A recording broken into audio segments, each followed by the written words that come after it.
अस्सलाम वालेकुम एवरीवन। उम्मीद है आप सब खैरियत से होंगे। Welcome to the post market session. आज के सेशन में हमारे साथ director chief securities Mohammad Rizwan sahab मौजूद है। अस्सलाम वालेकुम रिजवान भाई।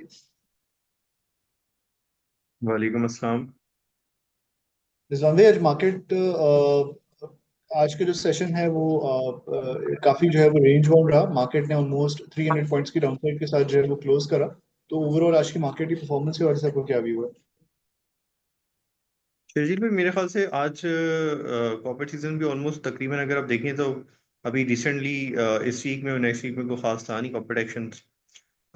मारी में खबर आ रही थी, इसके से मैंने देखा 2 3 दिन से मारी परफॉर्म कर रहा था। आज सुबह भी मारी ने स्टार्ट में थोड़ा सा सेशन को लीड किया।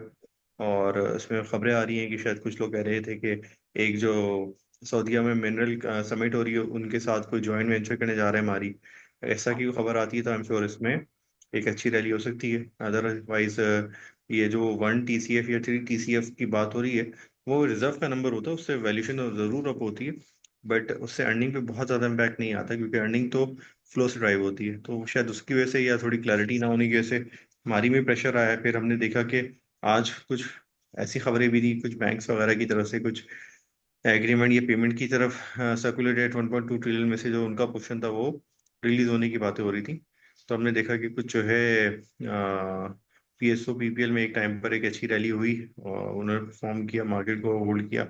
बट शायद उसमें वॉल्यूम्स ना होने की वजह से उसमें भी हमने देखा कि डे एंड पे वो भी थोड़ा आई गेस सेटल होके नीचे की तरफ या क्लोजिंग के थोड़ा सा डाउनवर्ड की तरफ ही थे। तो मेरा ख्याल है कि बाजार के अंदर वैसे कोई इश्यूज, मेरा ख्याल है पहले हम व्यूज पे बात कर लेते हैं। तो आज की जो एक्टिविटी थी वो डल क्यों थी और इसमें चीजें जो जो एक्शनेबल चीजें थी वो तो हमने डिस्कस कर ली हैं। बिल्कुल। क्या आपने ऑयल एंड गैस सेक्टर का जिक्र करा? मेनली हमने देखा कि सुई नॉर्थ पीएसओ इनमें जो है वो काफी बेहतर काम हुआ। ओजीपीपी में भी इंटरेस्ट आया था, but towards the end market के साथ ही तमाम शेयर्स जो है वो नीचे आ गए। तो गोइंग फॉरवर्ड आपका ऑयल एंड गैस सेक्टर के हवाले से, oil and gas exploration sector के हवाले से क्या व्यू बन? देखिए अर्शदील, ऑयल एंड गैस एक्सप्लोरेशन में कोई नेगेटिव व्यू नहीं है। बट मेरा ख्याल है बाजार में एक रैली जो होनी थी वो हो गई थी इसमें। अब बाजार में कोई डिविडेंड की एक्सपेक्टेशंस आती हैं या सर्कुलर डेट की पेमेंट आती है, उसके बाद कोई बोर्ड मीटिंग आती है। साथ हमने देखा लाल पीर की बोर्ड मीटिंग अनाउंस हुई, लाल पीर ऊपर का ताला हो गया। आई गेस अब लोग वेट करें कोई फर्दर एक्शन या कोई क्लैरिटी का, तो उसके बाद होगा। तो कोई नेगेटिव व्यू नहीं है, बट यस कोई ट्रिगर फर्दर आता है, कोई डेवलपमेंट होती है, कोई डिविडेंड हवाले से खबरें आती हैं। क्योंकि इनिशियली जो बातें थी कि अगर सर्कुलेट की पेमेंट होगी तो उसमें PSO को जो मेजर शेयर मिलेगा वो अपने डेट को रिटायर करेगा। डेट रिटायर करने से वैसे तो कैश फ्लो वाइज पॉजिटिव है, बट कोई पे आउट वगैरह तो नहीं आएगा इसकी वजह से। बिल्कुल। इसके साथ साथ रिफाइनरी सेक्टर में भी हमने जो है वो लैंडलाइट में देखा। कल भी काफी बेहतर काम हुआ रिफाइनरीज में। आज भी जो है वो वॉल्यूम वाइज काफी जो है वो काम हुआ रिफाइनरीज में, although they closed on negative note. Market में रूमर्स भी हैं regarding refinery policy announcement in next week as well.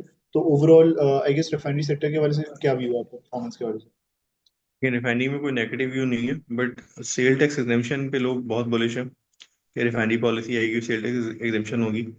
उस तो IMF इसको दे भी दे, क्योंकि IMF इन टोटलिटी नंबर्स पे बात करता है कि आपने जो है नंबर अचीव कर रहे हैं तो फिर आप किसी को वेवर देना चाह रहे हो दे दें, क्योंकि end of the day IMF को अपने नंबर्स पूरे करने होते हैं। या फिजिकल डिसिप्लिन को मेंटेन करने के लिए जो चीज़ें करनी होती हैं वो करता है। उसको डे टू डे बेसिस पे आपने किस पे टैक्स लगाना है किस पे नहीं लगाना उससे इतना फर्क नहीं पड़ता। बट ये काफ़ी अरसे से पेंडिंग है शर्जील, और मेरे ख्याल से इसमें एक स्ट्रिंग अटैच थी कि खलीफा रिफाइनरी या कहीं बाहर से इन्वेस्टमेंट आनी थी। अगर उस पर कोई डेवलपमेंट हो रही है तो मेरा ख्याल है ये जल्दी जल्दी चीज़ों को कर लेंगे। बट अगर वो चीज़ लिंगर ऑन है अभी भी, या वो उसमें कोई कोई डेवलपमेंट नहीं हो रही है, तो मेरा ख्याल है कि शायद इसको अभी भी शायद ये रूमर की हद तक ही हो, और इस पर क्लैरिटी शायद बजट के अंदर आए, क्योंकि ये बजट में लगा था तो शायद बजट के अंदर ही शायद इसके अंदर कोई इस तरह की डेवलपमेंट हो सकती हो कि सेल टैक्स वगैरह जो है ना नई रिफाइनरी पॉलिसी में हटा दिया जाए या कुछ इस तरह का कह। दूसरी बात, कल ATRL में अच्छी मूवमेंट आई थी, सुनना ये है कि अटक सीमेंट की डील होने जा रही है, और उसके बाद शायद ATRL की भी डील हो सकती है, तो इसलिए ATRL में मूवमेंट हुई थी। उसके पीछे बाकी रिफाइनरी भी चली थी, बट रिफाइनरी वाली चीज़ पे मुझे लगता है कि भी न्यूज़ आने में थोड़ा टाइम लग सकता है। बिल्कुल। लास्ट क्वेश्चन इज वन भाई, गोइंग फॉरवर्ड आपका मार्केट के हवाले से क्या व्यू है? रोल ओवर वीक भी शुरू हो रहा है अगले हफ्ते से, और आई गेस एक मुझे ही लगता है सेशन कम हो अगले सकता वीक, आई गॉट योर है। पॉइंट, मुझे लगता है अगले अगले वीक जो है ना मार्केट में थोड़ा सा रोल ओवर वीक भी हो प्लस दिन का में ट्रेडिंग है तो थोड़ा मार्केट लैक लस्टर सी रहेगी, बट मुझे लगता है शायद 2 वर्किंग डेज शायद मार्केट थोड़ा स्ट्रगल करेगी, बट जब 50% रोल ओवर हो चुका होगा तो उस वक्त जो है ना क्लोजिंग शायद थोड़ी मार्केट की बेहतर हो एंड ऑफ दिस मंथ, क्योंकि मंथ का भी एंड आ रहा है और आगे कोई ऐसी नेगेटिव चीज़ भी नहीं लग रही, ऑल्दो कोई पॉजिटिव चीज़ें भी फौरन नहीं लग रही, बट कोई नेगेटिव सेंटीमेंट भी नहीं लग रहा, तो मुझे लगता है शायद क्लोजिंग थोड़ी सी बेहतर ही लगती है। बिल्कुल।